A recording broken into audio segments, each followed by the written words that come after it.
We do have a quorum, so we'll call the workshop to order.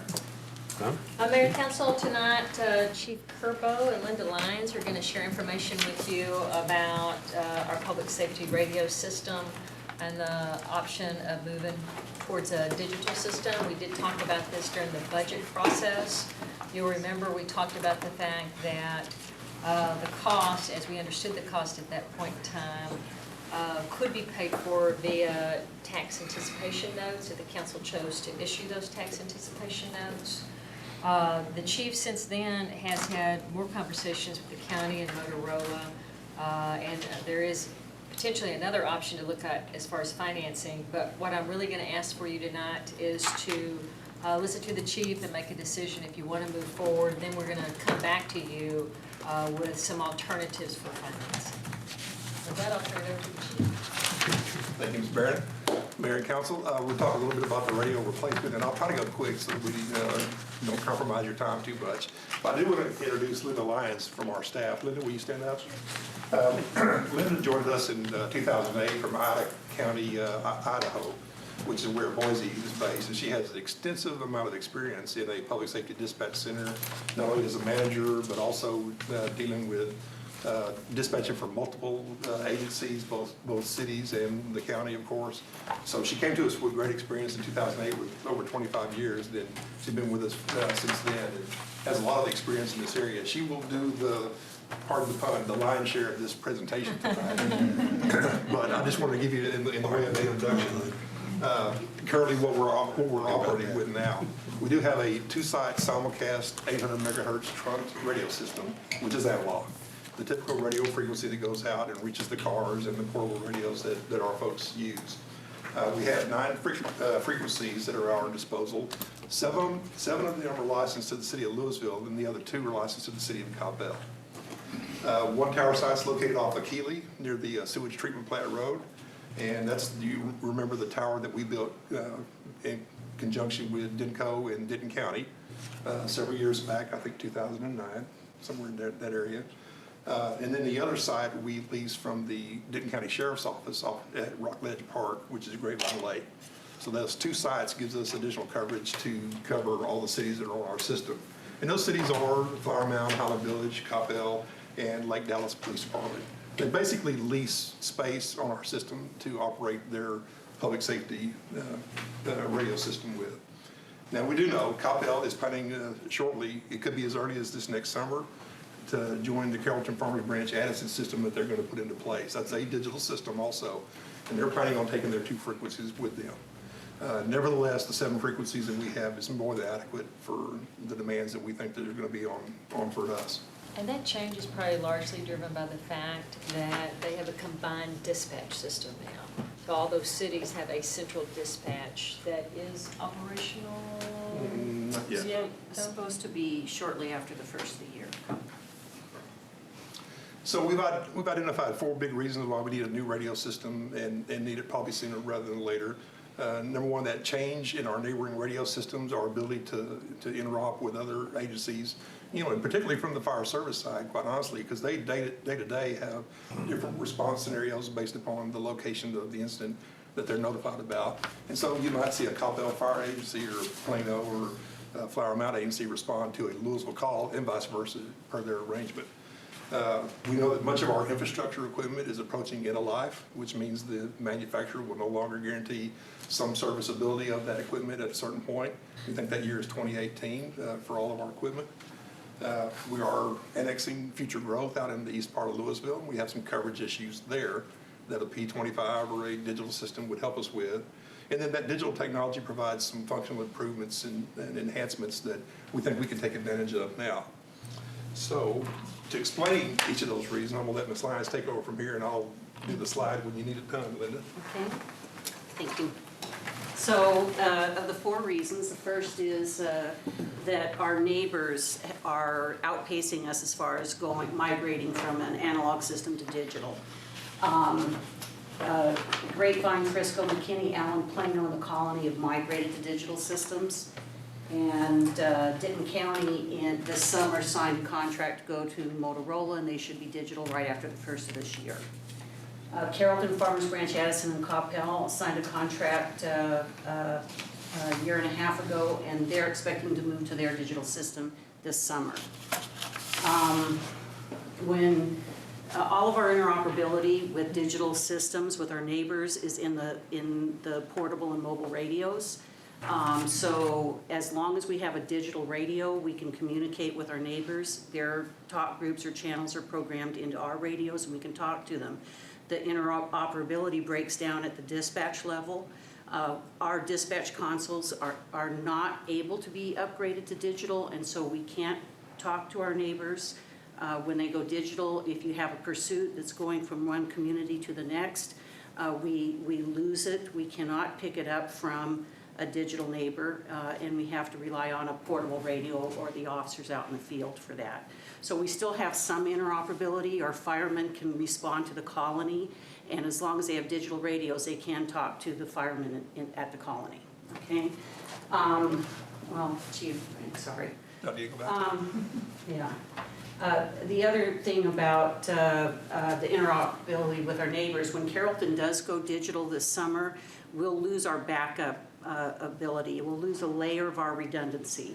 So we have layers of redundancy throughout the system, backup controllers, backup brains for the system, but Carrollton is our backup. So we actually have equipment that communicates with the Carrollton equipment if our system goes down, so that we can maintain operations. And once Carrollton goes digital, we will lose that backup. And that's huge. I mean, that's happened to us a couple of times just this year. The system's Right. So the second reason was that our equipment is approaching end of life. When the city purchased this system in 2007, we had two options. We could stay with analog equipment, which was the previous generation of radio, or we could migrate to digital at that time. The digital system in 2007 was in its infancy. Before I came down here, in my previous life in 2007, up north, we purchased a digital system, a Motorola digital system. And there were issues with it because it was in its infancy and the technology hadn't kept pace with their service. So I think the city of Louisville made the right choice in '07, and they went with a SmartNet analog system that had been tried and true and tested. Unfortunately, Motorola published in 2010 that they were no longer selling that equipment and they weren't going to make pieces and parts. So right now we have a maintenance agreement with Motorola through December of 2016 to maintain our system. But after that, then they'll provide best service, but they're not making parts and you can't buy equipment. I hope that explains. If anybody has questions as I go along. I think you might explain the fact that as after 2007, every radio that we bought is compatible, the actual individual radios are P25.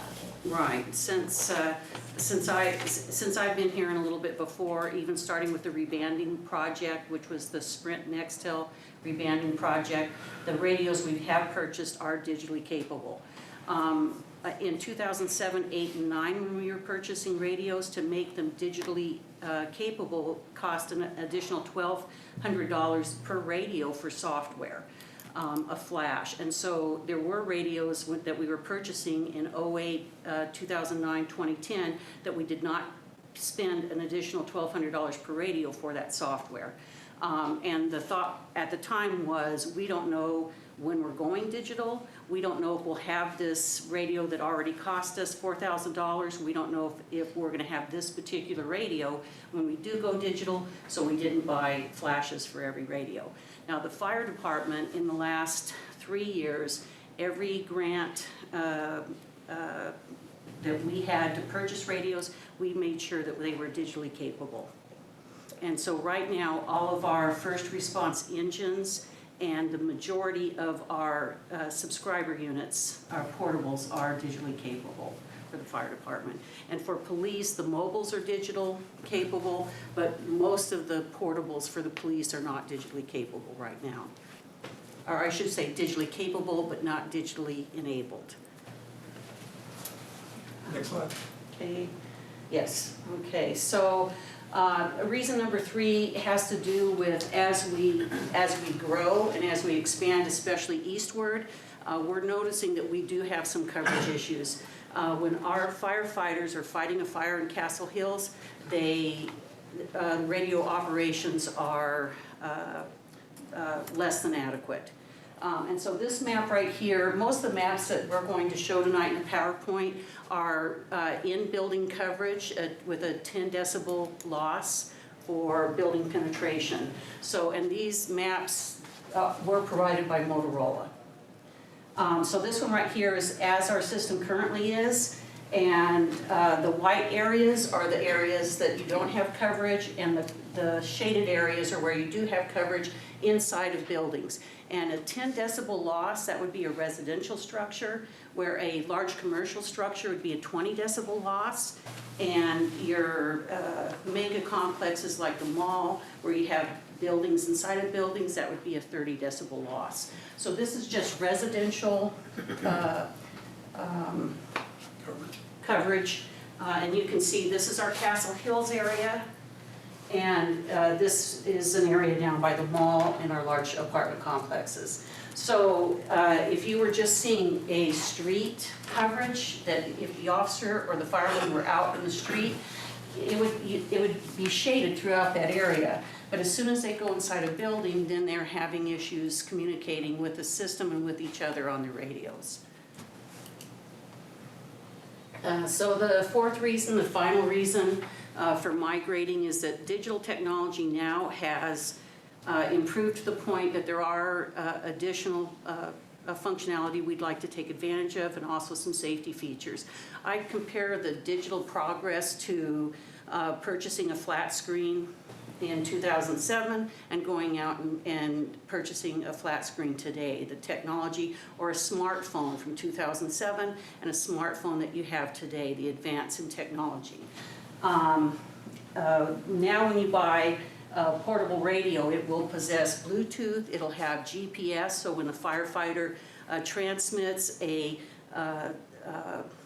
GPS coordinates precede the actual audio voice transmission and are presented on the dispatch console for verification if needed. They have noise cancellation technology that they didn't possess 5 or 6 years ago. 5 or 6 years ago, fire radios, when they would key up, they'd have to walk away from their apparatus because the digital technology, the vocoder, could not distinguish human voice from machinery, and you had issues with being able to copy voice transmissions. Digital technology makes more efficient use of bandwidth. Right now we broadcast at 12.5 kilohertz. You can't narrow band from 12.5 unless you have digital technology. And with digital technology, you can transmit a TDMA signal at 6.25 kilohertz. And so what that means for us, when Coppell leaves our system, we'll have 7 frequencies. That's 7 talk paths. If you use digital technology, that gives you 14 talk paths, so 14 people could key up and talk at the same time and not have to wait in line for resources. That makes sense. The chief has asked me a couple of times, can we encrypt our radios? And I say yes, and it's cost prohibitive right now because you'd have to, the equipment would have to encrypt at the frequency, and with digital technology, the encryption is right there in your handheld, so, or your mobile radio. So the flip of a switch and your conversation between officers or between police chiefs or between city officials in an emergency management situation, they'd be encrypted. And I will say it has been hacked. They've had one incident where there were some engineers in Australia that hacked into this type of a radio system, and it was at, they were paid to do it, and they were able to do that. And since then, I've been told that they've patched where that's not. But, you know, people, you know, people will always strive to hack what they see as an impregnable system. And Heather and Steve, just so you guys know, that doesn't necessarily mean we would encrypt everything. You know, it might be certain channels, it might be certain, you know, conversations that we might want to do, but, you know, some things, some public, you know, radio reception would be allowed. Yeah, and that, you know, that would be not anything that I'd be determining. P25 standards, and if I've thrown that around, or if I have an acronym and I don't define it, if you just point a finger and I'll explain it to you. But P25 is it's a Project 25, that was started at the federal level. It brings public safety people, elected officials, vendors together to adapt standards for radio use and radio design and manufacture, so that you'd have interoperability across systems. And one of the things that P25 standards dictate is that the basic functionality of these digital systems, they would be non-proprietary. So if we had a Harris system or a Motorola system or a Cassidian system, we wouldn't be restricted to only buying equipment and service from them. They're supposed to be non-proprietary, so if I have a Motorola system and I can get a better deal or find a better functioning radio out there that's E.F. Johnson or Harris, that I can purchase that and it'll work on our system. That's the promise. I've always been skeptical of that. Right, and Yeah, we'll see. we'll see. Well, there's I'll believe it always when a I see feature, it. there's always a proprietary feature that's Right. considered Right. non-proprietary by Yeah. some, so. Yeah. Oh, you wanted it to receive? That's right. Yeah, okay. Okay, and Chief, is this my slide? Yes. Okay, so, the exploration that we've done to this point, we plan on using existing structures for our sites, our radio towers. And when the chief asked me, well, why is it that we don't have to build 350-foot towers? It's, radio has become congested in the Metroplex, and now when you put in a new system, before you submit to FCC, it has to go through a Region 40 Planning Committee, and our Region 40 Planning Committee is housed at our COG, the NCT COG. And the days of being able to transmit at 1,000 watts are gone. We can't have a large tower at Rockbrook and transmit at 1,000 watts. Right now, we're restricted to less than 200 watts. It's about 165 ERP. And so when you're broadcasting at lower power, you have to have more sites for coverage. And when you need to have more sites at less power transmission, then you don't have to be on the top of a mountain or the top of a 350-foot tower. You can have a successful radio system on the tops of 3-story buildings or water towers or other structures. So, yeah, I hope Yeah, that. one of the things that Linda's recommending is 3 sites actually inside the city limits of Louisville, just for Louisville.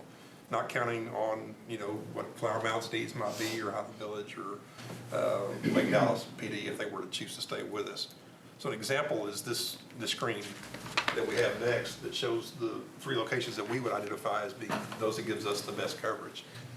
We proposed those sites, I believe, and correct me if I'm wrong, Linda, to Motorola, and they created that coverage map that you see for the in-building, just like we had previously described, and you see how we get significantly better coverage, especially in our residential areas, by adding those 3 sites in town. So go back, the south, I guess that's the, Valley and 3040? yeah, south, was it east corner? I'm sorry? Southwest corner. Yeah, it's generally the water tower Water that's tower. located there at Valley Parkway and FM 3040. No, I'm talking about the lower right, I don't see a red dot. Yes, there's Yeah. only 3 sites. Yeah, So, we- right, there's no tower here. So my question is that enough, I mean, will you be able to get adequate coverage over in that area? Yeah. We do believe so. Absolutely, yeah, it's, topographically, this is your low area in here. So, just having this is a water tower out at Station 6, And, water towers, Karen is cringing, but, there are some other options out there also, but yes, these three sites give you plenty of triangulation and coverage for the city. How would it work if one of the partner cities decided, so what I'm hearing here is that we've got Flower Mound and the other partner cities, they're not involved with this at this point. Not exactly. We have had some talks with those guys about what they expect to do. And, they've really not committed either way they could choose to go and contact the Denton County or Tarrant County or anybody else and join their system if they wanted to, or create their own, or stay with us. Okay. So they've got all those different options out there. We're suggesting that, in fact, you're gonna see it later on in the slide, we're suggesting that we join with the Denton County side once it's up and running. Because, to the mayor's point, that gives us additional coverage countywide, not just counting the three sites that are gonna be in Louisville proper. We take advantage of the robustness of that system, because they have 4 towers countywide. One of them's the Keeley Tower, which we also coexist on, but they have the Rockledge Tower site. And let me just jump ahead to the, do we have their, Scott? Yeah, it's back, one more, and one more. There you go. There we go. So I don't know if you could tell or not, but the red stars are all their large 350-foot towers, much like our Keeley Hill. And they're saying this is the kind of coverage that they believe they'll have. That's not even counting Keeley. If we join their system and tap into it, we believe the coverage would even be better than that. And more importantly, for our first responders, when they respond anywhere in the county where it's, is a first in for a fire, a 3-alarm fire or whatever, or it's one of our guys working on an investigation, it'll be seamless to our operators in the field. They'll have that coverage and they won't even know the difference. It'll just happen. So if we do that, would we have theirs and ours? Okay. And that's why we think that it's advantageous for us to do that. A lot of times when you see these models around the Metroplex and even around the country, and Linda can jump in there and tell me where I'm wrong, but typically when you want to join another system, there's a buy-in. You either got to put up some cash or you bring something to the table in terms of resources. Well, we have 7 frequencies. They operate on, 807. yeah, but how many frequencies does the county have? Right now they have 5, but they have 5. hopes of adding 5 more. Yeah, so, we would bring some value to the table, and because we have a great relationship with the county, or not only that tower that we built together, but, other things, we think that that's gonna be an easy transition for us, and there'd be less expectation that we have to put up any cash or anything like that to join in. We'd be considered somewhat equal partners in that respect. And with digital systems, it's just recommended that we join a system. It helps defray some of the cost of a digital system.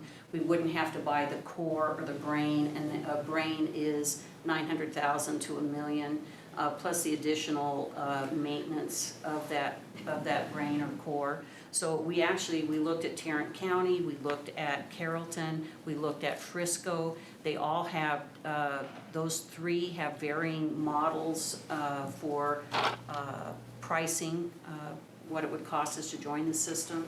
But the location of the Denton County towers and our existing relationship with Denton County makes it a likely partnership. And I wish that we could give you great details on what they would expect in terms of that joining, how that would work, what really do they expect, because they don't know yet. They're new into this. They're going to turn their system on live, we hope in January, which is probably 12 months sooner than we thought that it would happen, because normal implementation is about an 18-month deal after you sign a contract. They only signed their contract this past June, only they're expected to go live in January, so it's like just right at 6 months, and it'll be, and we're all kind of waiting to see that happen, but the Motorola folks seem to give them all the confidence in the world that it's going to happen. And so we'll have a chance to kind of see what that looks like. They're not related to the park people Oh, here, please are they? don't, Mayor. I don't think so. Yeah. That was We had a lot of assurances there. Yeah. So we feel pretty comfortable about that. So I think we can jump to the chase here. And the mayor, this is, the light green is what additional coverage our towers give. So the dark green is what we could expect from the county system, and then the light green shaded in is what we get from our towers. And that is the 10 dB inside of a building. So we get pretty good coverage there. So generally speaking, this kind of change, we're recommending that we join the Denton County system.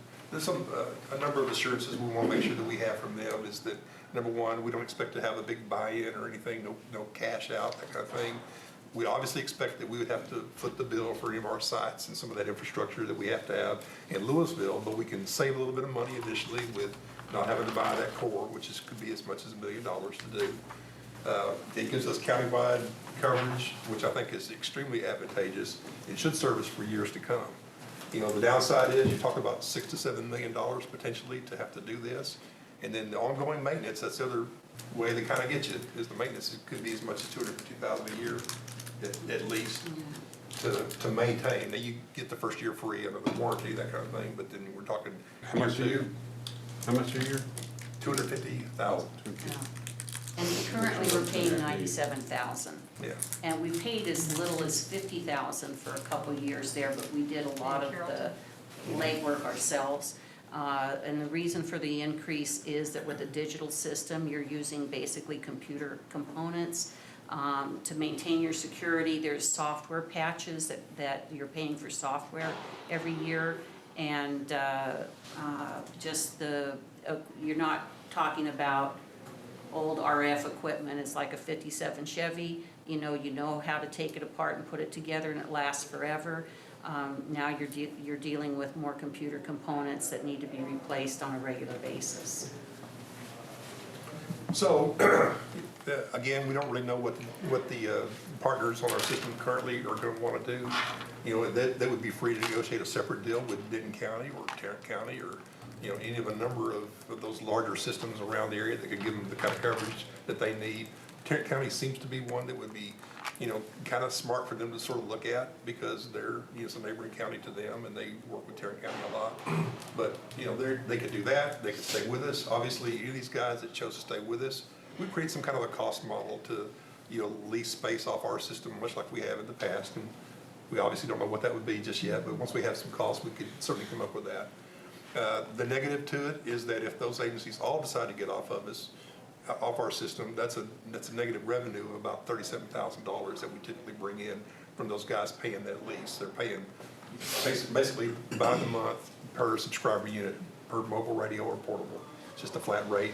We look at it every year, we change it in April for the following fiscal year, and that has gradually creeped up, but we've been kind to our partners over the years. How much is it, Russ? It'd be a little over $37,000 for all those entities Per we year? pay in, per year. Yes, sir. Not a big hit, but it's, you know, $122. yeah, it's a hit to the I revenue can't see stream that that you far. didn't know about. So. Other So questions? I saw, you know, you got Grapevine has, I guess, their own system or they're tied into somebody else. Tarrant County. Yeah, they're on kind the of Tarrant County northeast system. Tarrant County. And then Carrollton, Addison's gonna have their, so will theirs be able to communicate with ours? There will be interoperability, yes. You seem to be hesitant the way you answered that. Um, You answered that real roundabout way. She does me the same way. Yeah. So- At the subscriber unit, we know Yeah, there will be we know that the car interoperability. radio and the handheld that the officers carry and the firefighters carry on their belt, that radio will operate with those systems. The problem becomes when you get into a big fluid situation where it's a house fire or a pursuit that she mentioned earlier, where normally our dispatchers would monitor and control all that, so the field guys don't have to worry about that. Well, now somebody in the field's got to worry about that. Somebody in the field's got to work, you know, one of Tim's guys or one of my guys, gonna have to work as a dispatcher, you know, working off a mobile radio or a handheld radio. And we'd rather not them do that. It'd be much easier if our dispatch staff who's trained to do that can continue to do that. And once we're all digital, Once that we're all digital, then hurts. it's clean, yeah. Well, wait a minute, that was my question. Yeah. If we go to this Oh, yeah. system with the Denton Because it's a County, system outside of the system, you have to have a gateway or a switch to communicate with them. And, that is $1 amount I don't have off the top of my head, but it would not be 900,000. But there would be costs associated with tying the network together, aside from you'll always have interoperability with your mobiles and portables, but to talk to system, you'd have to have a gateway, they call it an ISSI switch. And there's a cost associated with it, and my guess is that we would ask that system to share in the cost. So we'd ask Carrollton to share in the cost of joining those two systems. And Carrollton would be likely the entity that we would look to for that type of interoperability. Yes, Because they've been yeah. our backup. Yep. Is that a wireless using RF gateway, Yes. or is that going over some other network? To have redundancy, you'd probably want to have either fiber or microwave as a backup, but otherwise it would be RF. Okay. Leroy, you had something else? I'd just like to add that as a member of the Emergency Planning Committee for COG, they are going in that direction where all of North Texas would be operable under this P25 system. And they are expending millions of dollars in that direction to make sure that all the municipalities, counties, cities are operable and interconnected through that process. Really makes sense. That's why I couldn't figure out. You would think they would have, if maybe not statewide, 'cause I could see you could have some outer lying areas out in West Texas or Southeast Texas area that maybe, but you would think in like the Metroplex area, you would have a system that everyone could use and compatibility and do. But I guess everybody wants their own little thing, so. Yeah, it's, the COG does have a 700 overlay system, and it is up and running right now. But it has street coverage because they only have one site per county. So it's, our police mobiles, that's one of the reasons that our police mobiles are digital capable, so that they could communicate on that 700 overlay if the need arose.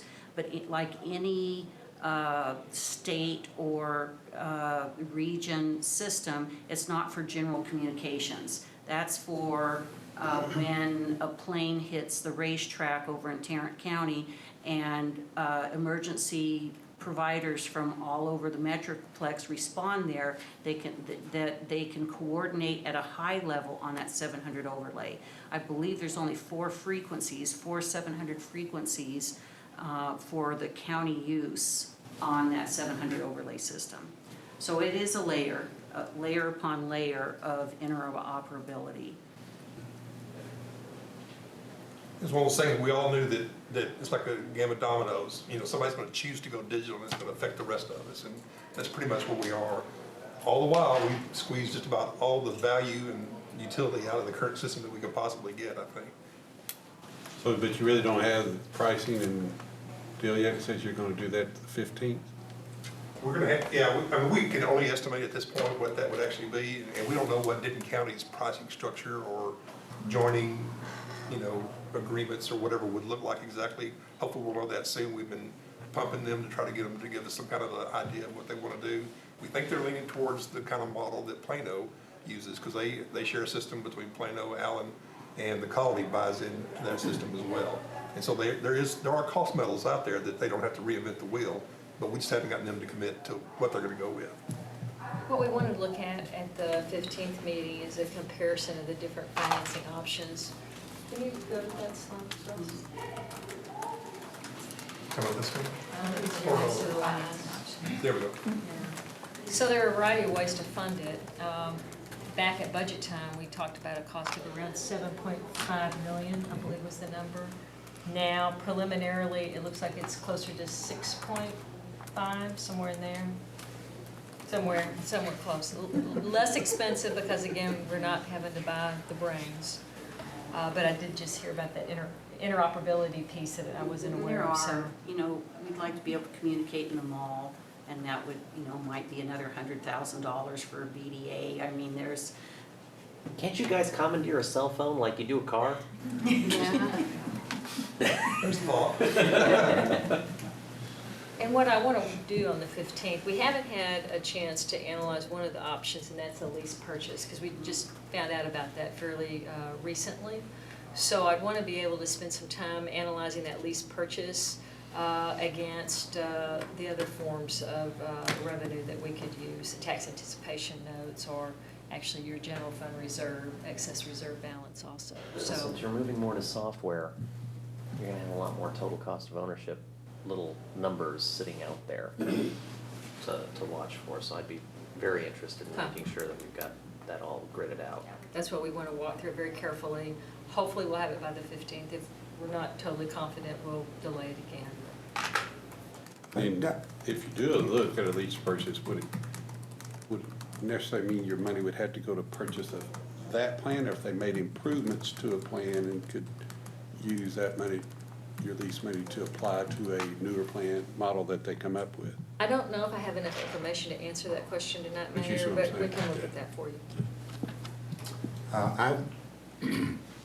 I made a call to COG as part of the committee I sit on, and I was wondering why grants weren't a financing option for our consideration. Certainly, if we could apply for a grant that would cover these costs, we would leap to that opportunity, but we've not seen one available specifically for replacement of the Infrastructure? system. For infrastructure. Certainly, if there is one, we would certainly be very, very willing to apply. Well, I should have some kind of response That'd be great. by the 15th for you. Thank you. Did their grants go to the county to set up the county deal? You I don't can, know. I don't know either. I believe the UASI grants, and this is where summer would be nice, the UASI grants are administered through the county, but the JAG, a lot of the justice grants come right through the COG. And another benefit to joining a regional system is that you are more eligible for those grants. And, you know, I can say we did obtain a little over $700,000 in grant money in 2010. And we bought a lot of digitally capable subscriber units. That's where we got our entire police fleet of mobiles out of that. So, yeah, it is an option. Yeah, we County, definitely did the look at county grants. receive any grant funding for their new system, do you know? Off the top of my head, no, I don't know. It's good that we have Councilman Vaughn on there, he can stay on Absolutely. top of it. Absolutely. If you get up high enough, you could put an antenna up there. On top of the COG building, maybe it'll work. Anybody ask any other questions or anything? Need anything from us right now? No, sir, we'll be back with some more information on your financing options. I don't know those Uwazi people, but I do like that Jag on TV. Mayor, I did have one quick question. It's too late, I already closed it. Well, Motorola because everybody else is Motorola? Motorola, because that's what Denton County has, it'll obviously meld better with them. Now, that still doesn't mean that we couldn't buy subscriber units later on that are, you know, EF Johnson or Harris or Cassidian or something like that. Right. In fact, Carrollton didn't go Motorola, they're With Harris. Harris.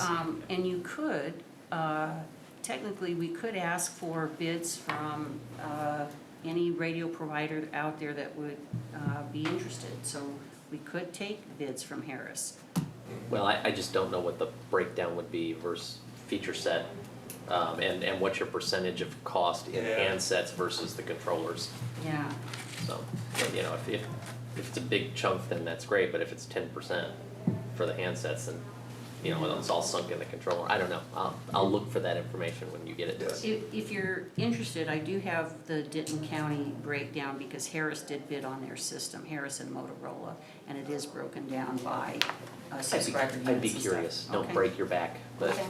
you know me, I'd be curious. Thank y'all. Thank y'all very much. Thank you. Both hard copy too. Yeah, all of it. Yeah.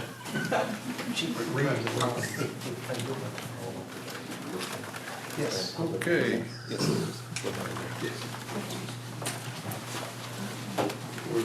It'll take us another 30 seconds to go through the regular agenda. I might have a question. You've already been here. I got my one. remember the Salvation Army's gonna be here tonight. Judy sent everybody an email. I got you, Leland. Item 1. I got you.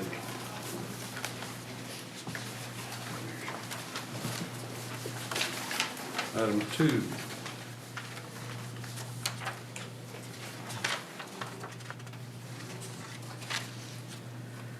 Item 3.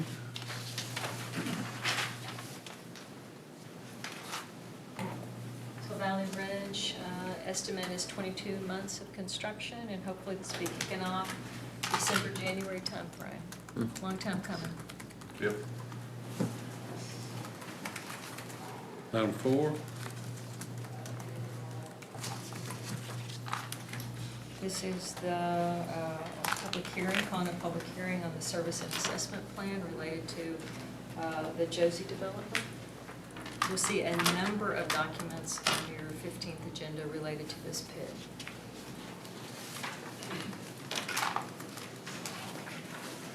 Item 5.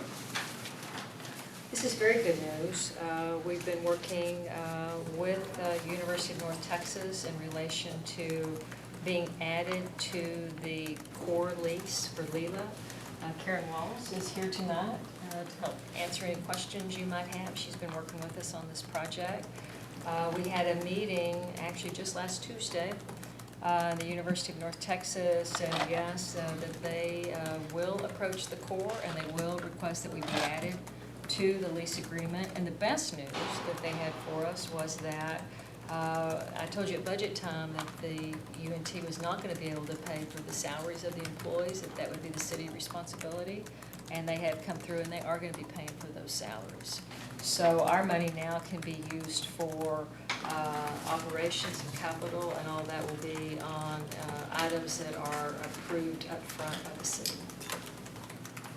This is going in the direction that we want for Football party, we're 2025. gonna have to ask. My question is in relationship to where LISD sits on this subject.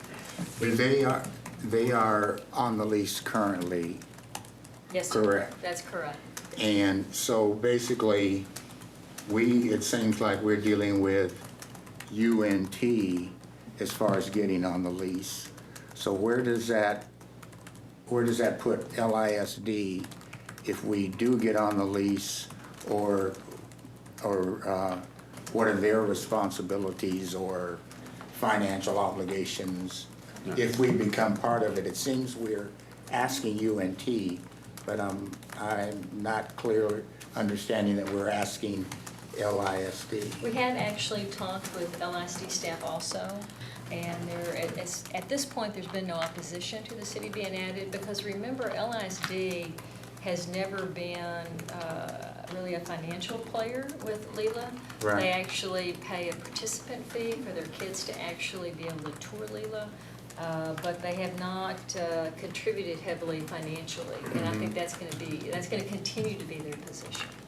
So at this point, there's been no resistance. We wanted to work through the UNT issue first, because obviously, even though it was from mitigation funds, it has been UNT that's been paying the salary, the operations through those mitigation funds. So we wanted to make sure we were able to work through that issue with UNT first.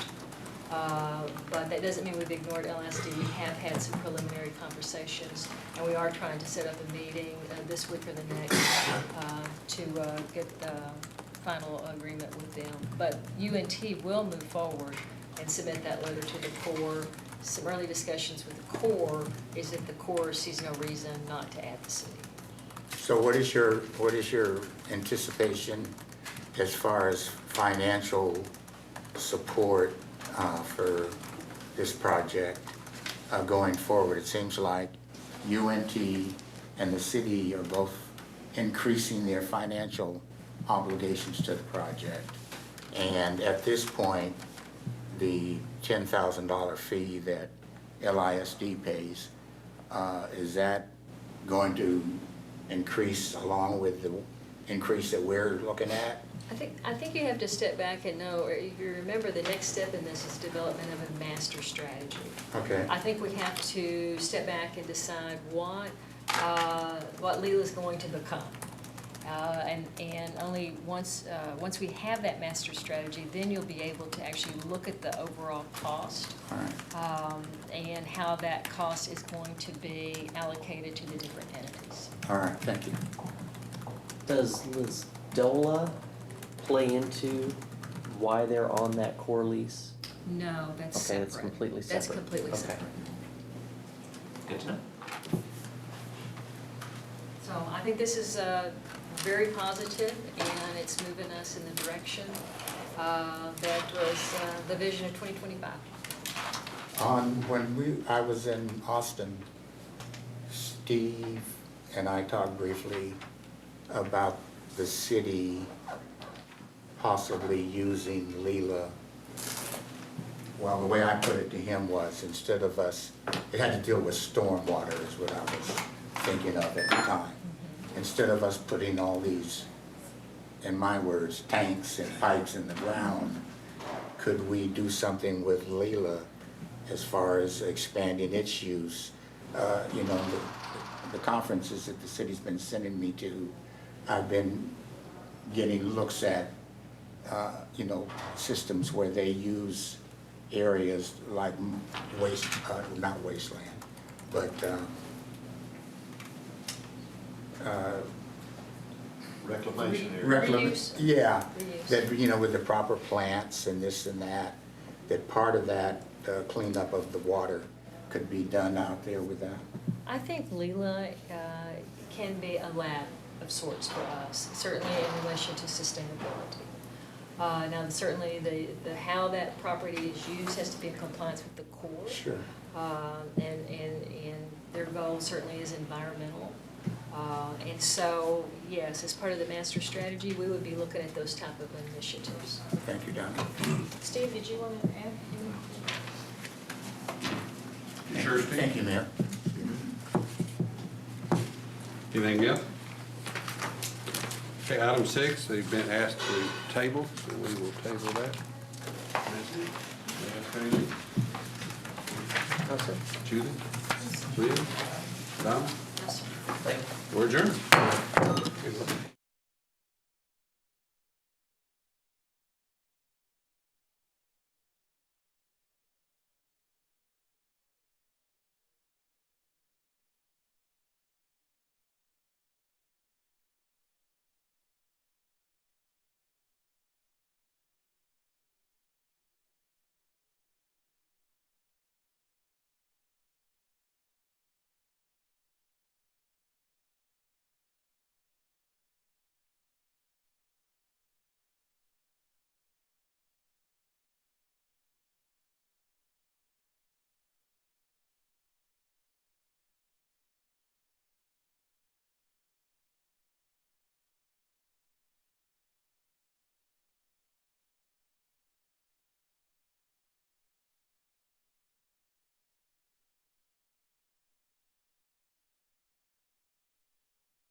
It is 7 o'clock. We do have a quorum. We call city council meeting to order.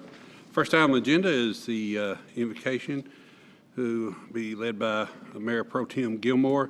and then I will lead the pledge, the American and Texas flags. If you would please join me in a moment of silence.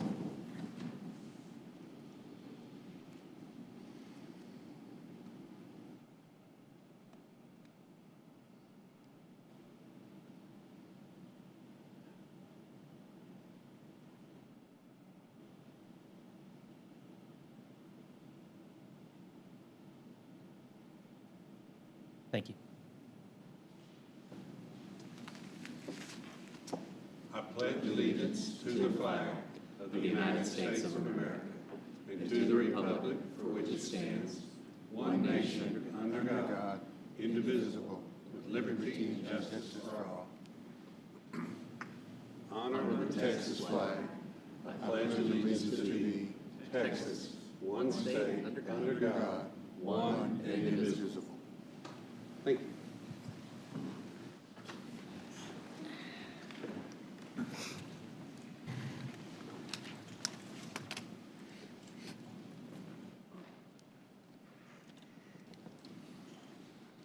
That's the only thing, right?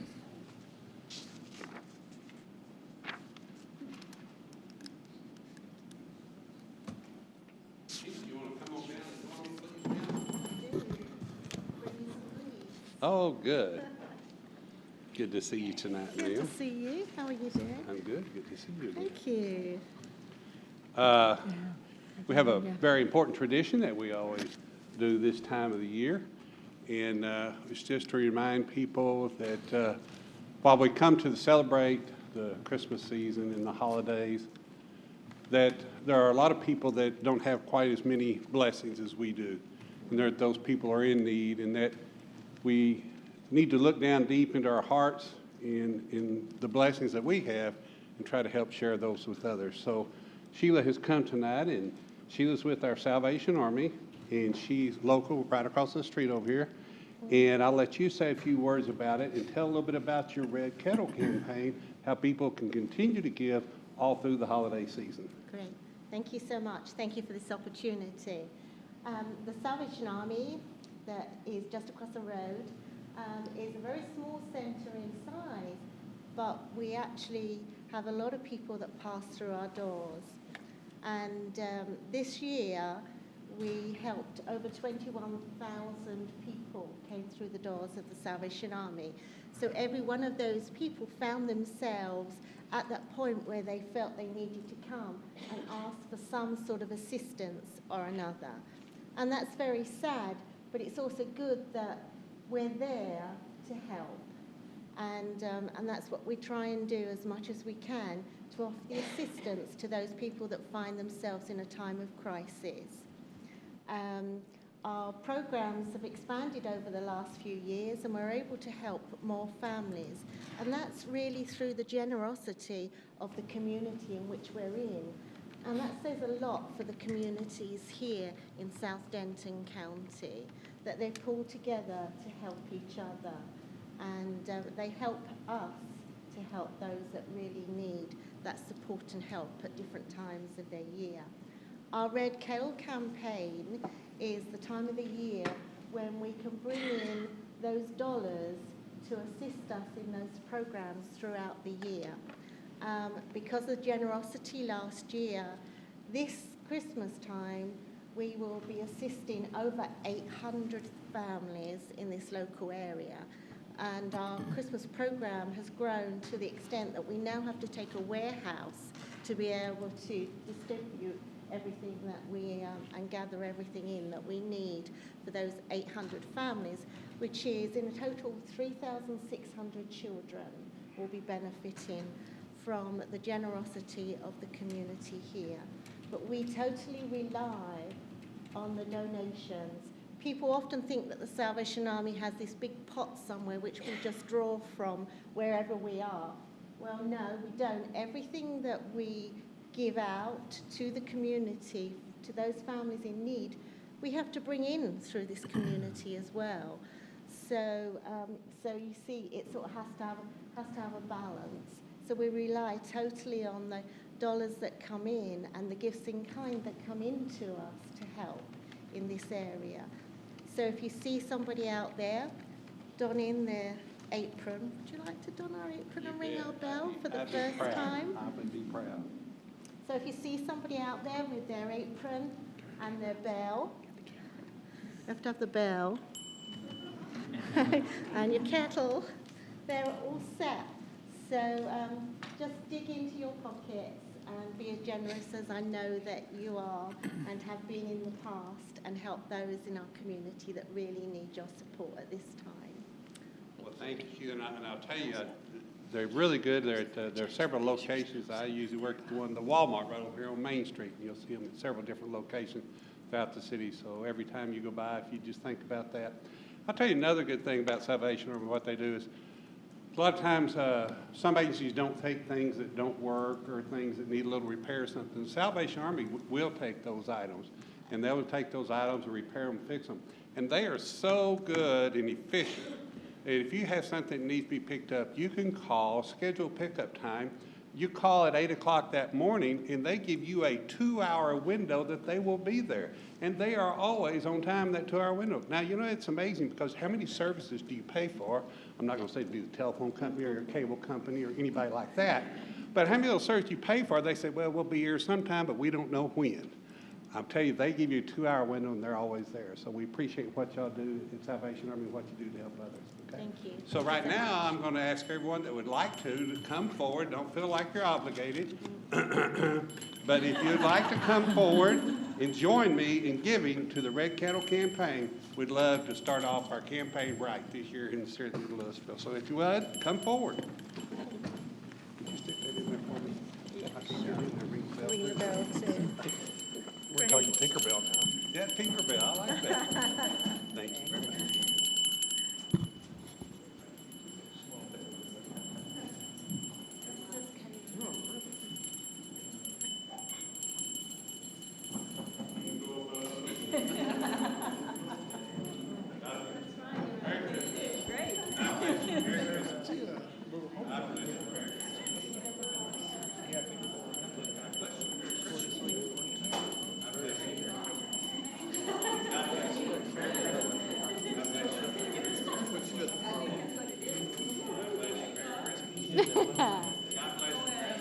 Claude said he's good for me.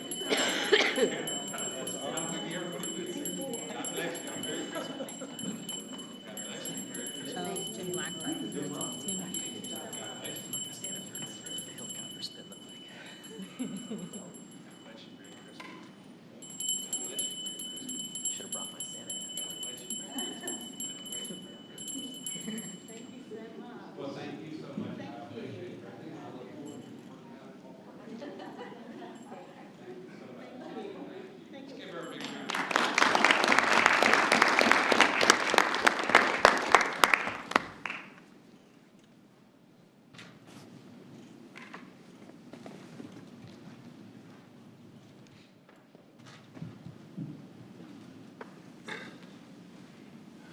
You know, that was really exciting. We now have a city manager that not only actually gave to the kettle this year, but she seemed to do it joyously.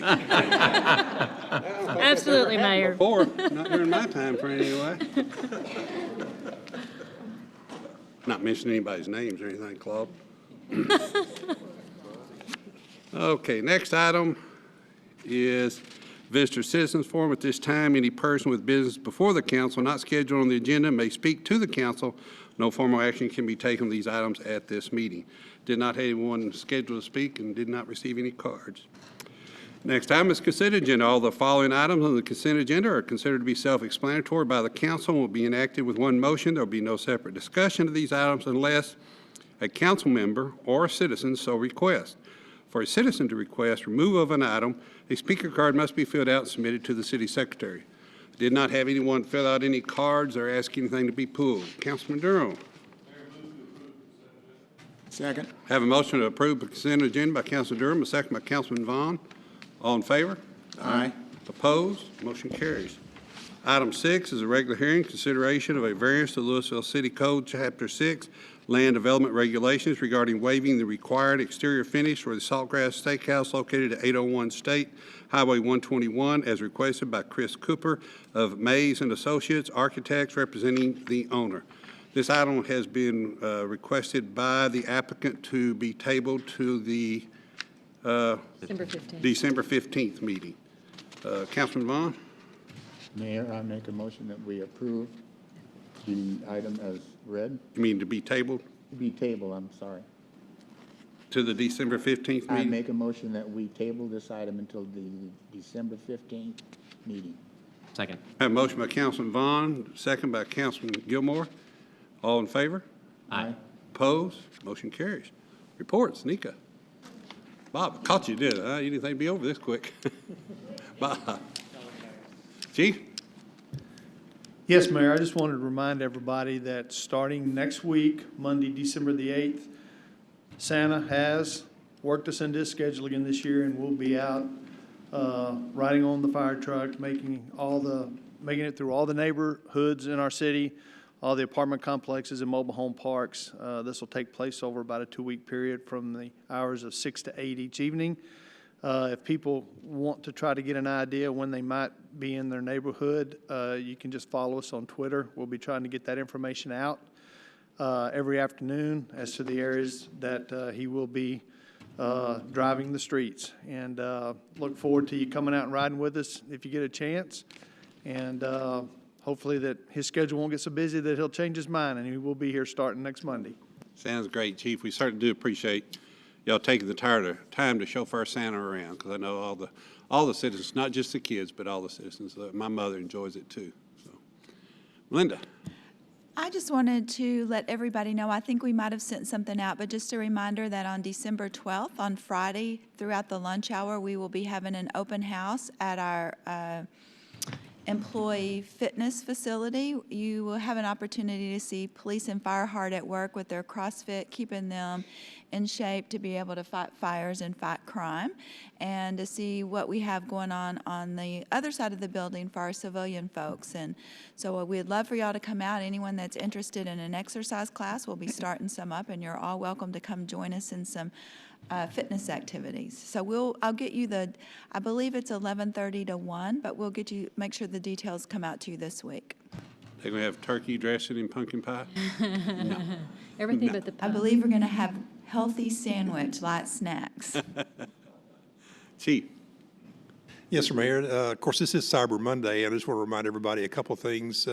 Be cautious as you purchase your Christmas gifts online, because that is a risk to folks. Just be cautious that you work with folks that you're familiar with, that you are comfortable with their level of encryption on the website so you don't become a victim. And then if you choose to go out and enjoy that visceral experience of shopping in a store, remember to lock, take, and hide your valuables. Lock up your car, take your valuables, or hide them. And hopefully everybody has a safe holiday shopping season. And Chief, since you brought that up, I've also heard that sometimes it's not always good, and I won't mention any particular one, but on social media, if you're gone away from your house or going to be going out to shopping or something like that, it's not always a good idea to post that on social media, because there are certain aspects of crime that do monitor those things and look for those facilities to be vacant at that time. Yes, sir. That's always something we caution our residents about, is those privacy things that you can maintain on Facebook or Twitter or any of the other social media outlets out there. Remember, there's always somebody lurking and watching and paying attention to that. So don't give up too much. Enjoy the holiday season, and hopefully it's all safe, but don't give away too much. Right. Thanks, Chief. Appreciate it. Karen, good to have you with us tonight, ma'am. I bet you've got a lake report, huh? You don't have to have a lake report. Oh, look, they got one for you, huh? The lake is at 516, a little bit. A little bit low, isn't it? That's all right. Oops, I'm sorry. Just short of conservation, 6 inches short of conservation. Then that's not too bad then. Well, thank you. It's good to have you with us here tonight. Did you have anything else you wanted to discuss? Okay. Like you're ready. I'm not even going. I'm just going to skip a little. He is ready. I was waiting to see if it was good to have me here too. It's always good to have you here, Mr. Conkey. Well, I am excited because this Saturday is the Old Town Holiday Stroll here in historic Old Town Louisville. It's a great event, a lot of it put on by the Main and Mill Association. It also has some city-sponsored and city-organized activities. Just a very quick rundown for you. The Louisville Morning Rotary Club has taken over the pancake breakfast this year. That'll be from 8 in the morning till 1 in the afternoon inside MCL Grand. The motorcycle toy run this year will start at Maverick Harley-Davidson and Farmers Branch. They'll arrive in Old Town around 11:30, and we've had anywhere from 600 to 1,000 motorcyclists participate in that event, bringing new toys for Toys for Tots and other local charities. And so being able to see them ride into town about 11:30 to noon will be a pretty nice sight. At 2 o'clock is the Huff Hines Auto Group Christmas Parade. And Huff Hines is our very generous sponsor for that parade. And that'll be at 2 o'clock. It'll run about an hour, same route it always has, Main Street, Mill Street. And at 3:30, the stroll activities will begin. Santa will be on site for photos. There will be activities inside many of the businesses. Later in the evening, we'll have the tree lighting and the Louisville Lights Old Town lighting. We'll have the unveiling of the very spectacular window displays provided by Main and Mill up and down Main Street. Santa Paws Village will be on site in the morning and early afternoon where people can interact with and hopefully find new homes for some of our adoptable animals in time for the holidays. So it's going to be a great event. At this point, it looks like the weather's going to cooperate with us. We always keep our fingers crossed on that, but regardless of the weather, we're going to be out there having a great time and hope that people will be able to join us for that. Do you know the approximate route that the motorcycle parade is going to be coming up? I don't have that map handy. It's available on the website. They'll be on 35 for much of the distance, and then make a quick loop around in Louisville, the same loop as last year on our major streets, and then they'll come down Mill and wind up on Church. Right. Thank you, sir. Brenda? Mr. Ferris? Mayor and Council, a quick update. You'd received some complaints from traffic backing up in front of the Lily Jackson Center on Valley Parkway in Bel Air.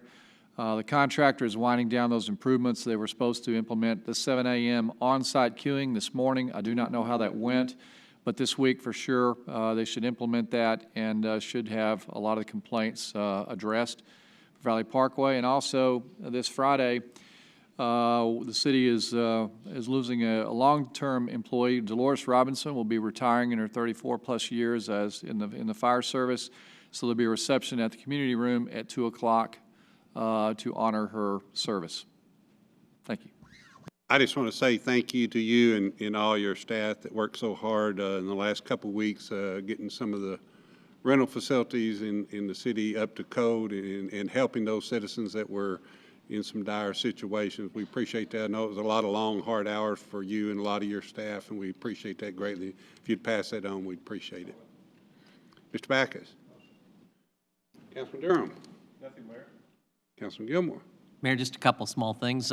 First of all, wanted to congratulate the citizens of Louisville. We've increased our recycling percentage participation by 10% over the implementation here. So really looking forward to seeing that number grow, because the longer we can recycle, the more we can recycle, the better and longer our landfill lasts, and we don't have to start paying more to get it shipped out of town.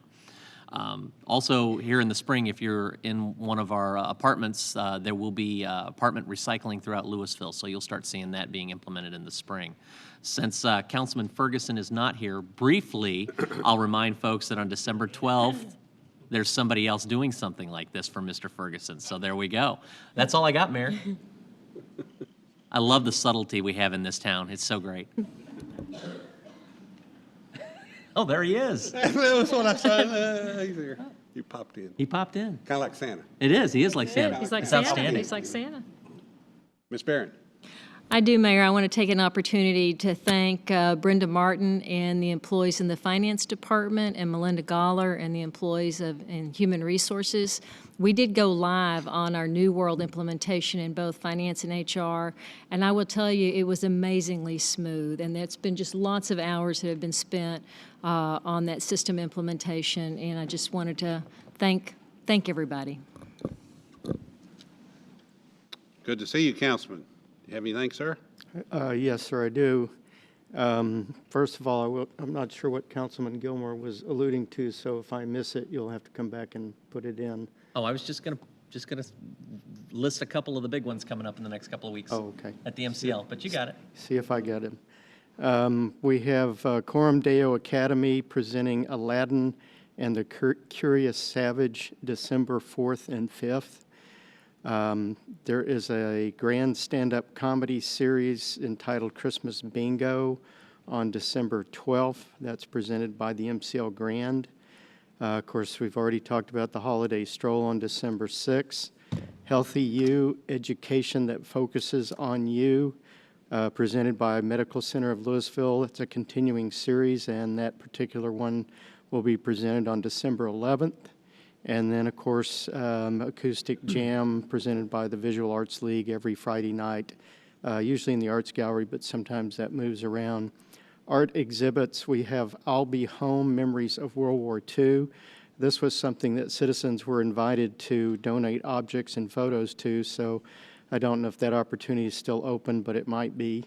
That runs from December 15th through December 27th in the main gallery. And Toyland, presented by the Visual Arts League, from November 15th to December 27th in the North Gallery corridor. And for additional details, you can always visit mclgrand.com. Thank you, sir. Thank you. Councilman Vaughn? Nothing, Mayor. Counselor? Julie? Officer, once again, we appreciate you being here tonight and appreciate what you do every day, sir. Thank you. Well, we didn't set a record for the shortest meeting, but we did set a record for a meeting that the agenda took less time than the comments from council. So, in accordance with Texas Government Code Subchapter D, Section 551.071, consultation with attorney, pending litigation, City of Louisville versus City of Farmers Branch and Camelot Landfill, TXLP, cause number 412-CV-00782, United States District Court for the Eastern District of Texas, Sherman Division, Texas Commission on Environmental Quality, modification to municipal solid waste permit number 1312A, and Texas Commission on Environmental Quality application to obtain municipal solid waste permit amendment permit number 1312B, and Section 551.71, consultation with attorney, legal issues related to the construction of Old Town Park Plaza, and Section 551.072, property acquisition, Section 551.087, deliberation regarding economic development negotiations, will now convene into closed session.